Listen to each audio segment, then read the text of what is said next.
back out to the garden. Hopefully you can hear me all right.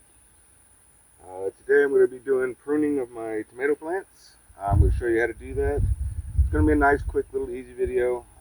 Weather hasn't been good enough for me to build the supports yet, but we're going to go ahead and start the pruning, and I will show you on one of the plants how I do that, and then we will go from there. Alright, so this is my largest plant. I'm going to show you on this plant how I do my actual pruning.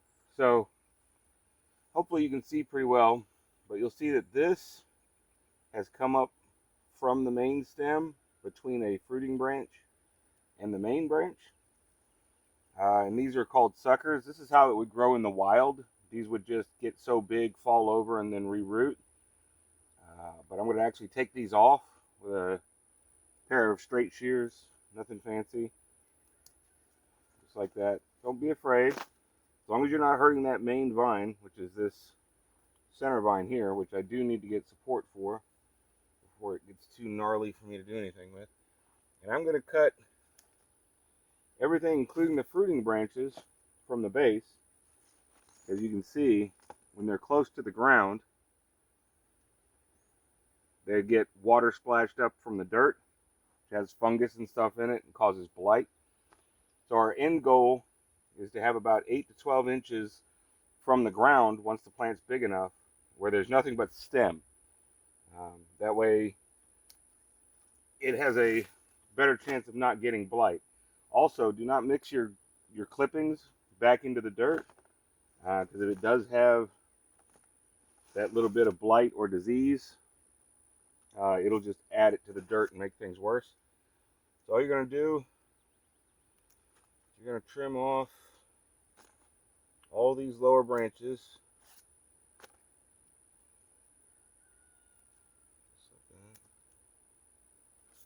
As long as you have this main stem up here, we aren't fruiting yet.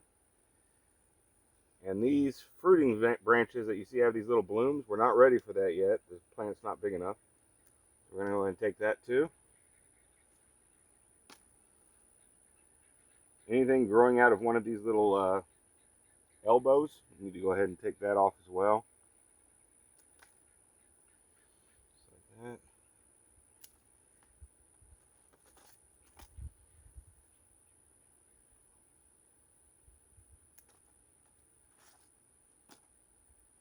Okay, we're leaving just enough green on here to keep it healthy.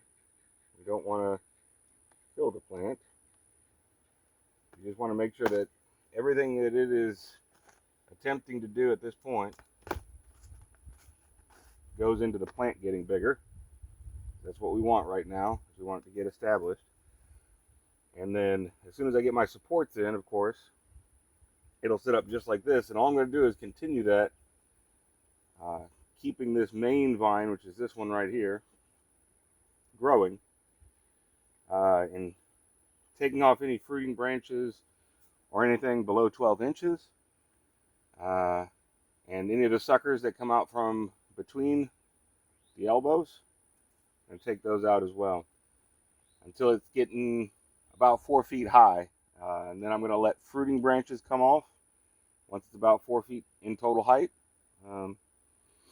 and then after it gets up to about 6 feet in height for the total vine length, I'm going to top it, and I'm going to let those suckers grow to create kind of a canopy to shade off the fruit. But just like that, that's how you prune a tomato plant. Now, I figured since I'm already in the garden, we'll do a quick walkthrough on status of all the plants that you saw from the first video. So these are all the tomato plants that I had to replant. I just got done pruning that corner one. I'm going to work my way down here and prune all of these.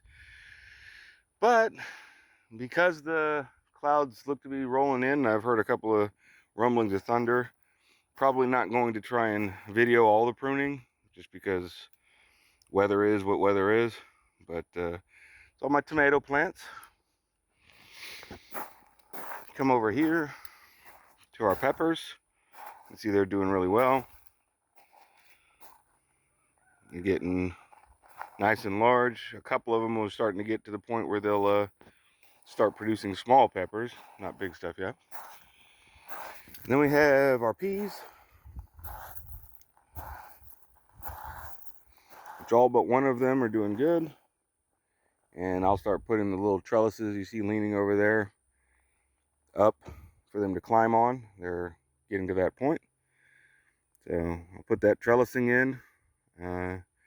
Then we'll do another quick walkthrough, weather permitting.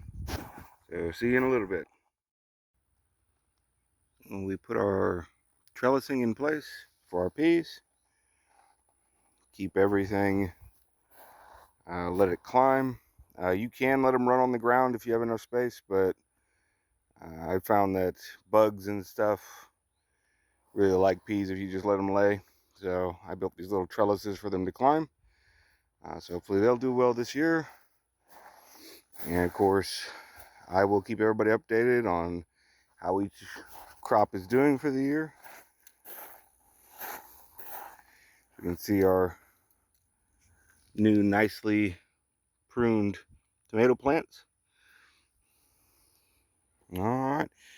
Well, it's already starting to drizzle, so I'm going to call it a day.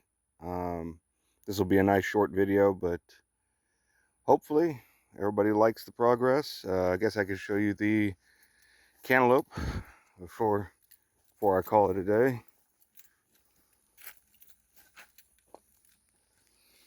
Got 3 cantaloupe on this side after that freeze, which killed my old ones. And 3 on this side. I've already thinned it out. So I have the 3 best on each side. And the vines will run to the middle towards each other. And of course I can pick out the cantaloupe as they come in. So there'll be several projects I'm doing out here over the summer. I'll try and video as many of them as I can, as many as weather allows and so on. But yeah, my next step is actually to get cleanup done. Now that everything is doing pretty well, get cleanup done, get all of the old irrigation put up in the shed because I don't want to throw it away, and then get the supports built for the tomatoes. Then I'm probably going to spend the rest of my money and time this summer getting all the rock and everything in here and the various things done. That way I don't have to worry about it anymore. Before I go, I'm going to go give you a quick shot of the pond, freshly cleaned, and I'll be back in a second. So, freshly cleaned pond. Took quite a while to get it done, but still got quite a bit of water to fill it with. I can't fill it too fast or I'll overwhelm the wells. So it's just a swimming pond. There's no fish or anything, which makes keeping it clean actually more difficult.